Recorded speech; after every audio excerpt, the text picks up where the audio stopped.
Did you know the healthier a person is, the more likely it is that they are wealthy? Higher quality food equates to higher cost and less opportunity to benefit from it.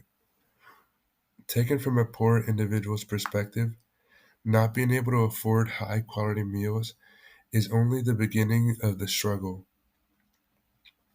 Considering that the typical white family has 8 times the wealth of the typical black family, and 5 times the wealth of the typical Hispanic family, as stated in Fed Notes by Buddha in 2020. There are a plethora of factors to what makes this disparity apparent and unfair as it is. Lower quality food has and continues to be marketed specifically towards minorities. Targeting causes both overweightness and a culture of unhealthy eating habits that can be exploited for years to come. Minorities only being given access to higher calorie and lower nutritional value food is detrimental to their growth as a race and makes these people's lives more difficult by the obvious outcomes of unhealthy eating. The people's lives and potential is being abused by big companies to become successful and rich. Nutrition directly ties into a person's everyday attitude and their health. If a person has limited access to healthy and nutritious food, they'll be at an obvious disadvantage when it comes to general performance. Overweightness and obesity are quite possibly the largest wars America has ever had to fight, and it is losing terribly. Regardless of the fact that two-thirds of the population is overweight and obese, there is a very interesting statistic when it comes to overweightness, and it regards race. Being overweight is shared by a majority of the people in America. However, it is a little disparaging that between 2010 and 2011, 33.4% of whites were considered obese. Meanwhile, 42% of Hispanics were considered obese, and 47.8% of Black Americans were also considered to be obese, with a staggeringly low number of 10.9% in the Asian community.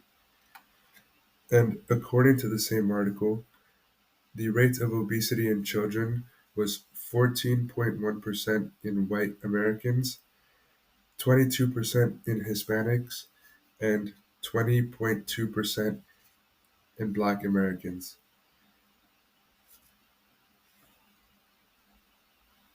And again, a very low number of 8.6 in the Asian community. This article was written by Kruger Patrick M. and Eric N. Reither in 2015.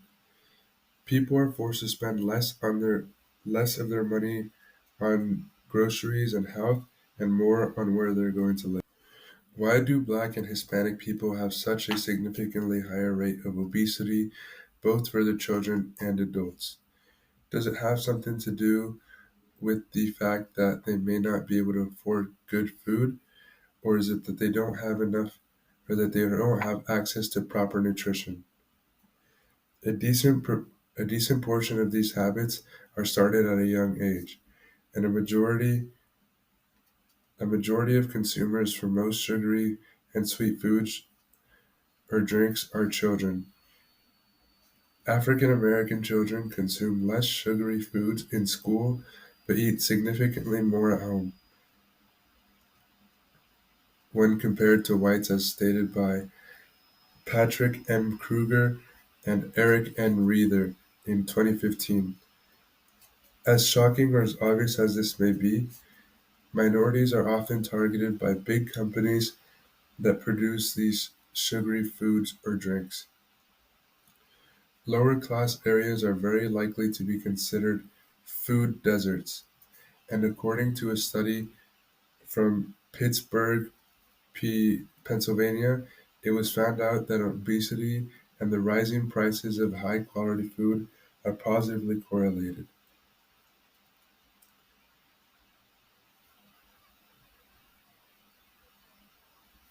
As in, the higher the price rises, the more obese these people become, by Patrick M. Kruger and Eric N. Ryther in 2015 in the same article.